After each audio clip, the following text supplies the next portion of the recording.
Nze ekisooka Betty mumanyi nti mugezi kyekyenjawulo kyalina kulala. Ekyokubiri nti mukozi nnyo. Ekyokusatu nti alina ebirowoozo bingi nnyo ebizimba. Bwe tuba tutuuse mu kulowooza okutransforminga ekibuga kyaffe okukituusa ku bibuga bye twegomba okulabako, Betty muntu omutuufu agenda okutuusa ekibuga kino ku bibuga bye twegomba nga ekibuga kya Kigali ekya Rwanda, nga ebibuga bingi bye twegomba nga bannayuganda. Naye tuba twegomba okutuuka ku bibuga ebyo, Betty muntu omutuufu okutuusayo ekibuga kino ekya Kampala.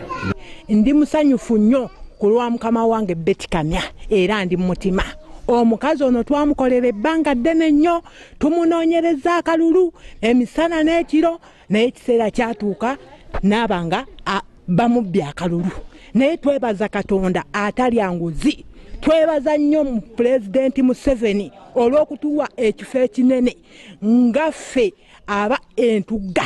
Mukama tumwebaza nnyo olw'okutuyamba, olw'okutulwanirira kubaalaza amazima.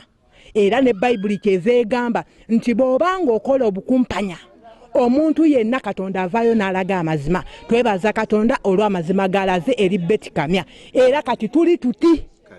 Itwe twebaza Yesu ahawa Betty Kamya okuhangura akafuna ekifo eky'amaani okuba akafuna ekifo ekyalo kiri ekyahansi atufunire ekihango amwihireho ekikye yamuha ekihango.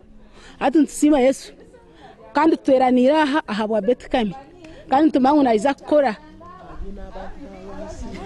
okuba namanya abantu abahansi aboro abatira okubari atukunganya turengu twafuna emirimo yitushemeye kuba ntukora.